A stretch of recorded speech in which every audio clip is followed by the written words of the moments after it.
નમસ્કાર દર્શક મિત્રો, ગુજરાતમાં ભારતીય જનતા પાર્ટીને વધુ એક ઝટકો લાગે તેવા સમાચાર પ્રાપ્ત થઈ રહ્યા છે.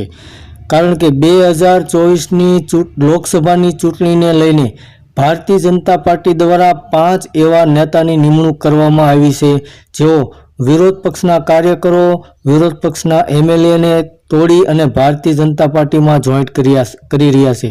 જેમાં કોંગ્રેસના અને આમ આદમી પાર્ટીના ધારાસભ્યોને અને કાર્યકરોને ભારતીય જનતા પાર્ટીમાં જોઈન્ટ કર્યા છે તેવા પણ સમાચાર મળી રહ્યા છે. ત્યારે હાલમાં 2024ની લોકસભાની ચૂંટણીને લઈને એક માણાવદરના નેતા ભારતીય જનતા પાર્ટીથી નારાજ ચાલી રહ્યા છે.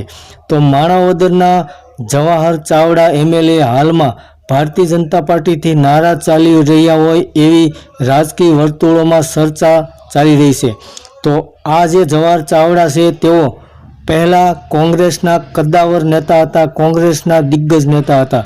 એવું કહેવામાં આવી રહ્યું છે કે કોંગ્રેસના 3જા નંબરના ધનવાન નેતા જવાહર ચાવડા હતા, જેઓએ 2019ની અંદર ભારતીય જનતા પાર્ટી જોઈન્ટ કરી અને એવી ચર્ચા ફેલાણી હતી કે જવાહર ચાવડાને મંત્રીપદ પણ મળી શકે છે. તો હાલમાં તેઓને મંત્રીપદ પ્રાપ્ત થયું નથી, પરંતુ તેઓ ભારતીય જનતા પાર્ટીની અંદર નારાજ ચાલી રહ્યા હોય તેવી પણ ચર્ચા રાજકીય વર્તુળોમાં ફેલાઈ રહી છે. કદાચ જવાહર ચાવડા ભારતીય જનતા પાર્ટી છોડી અને બીજી કોઈ પણ પાર્ટીમાં જોઈન્ટ થઈ જાય તેવું પણ ચર્ચાઈ રહ્યું છે. ધન્યવાદ દર્શક મિત્રો.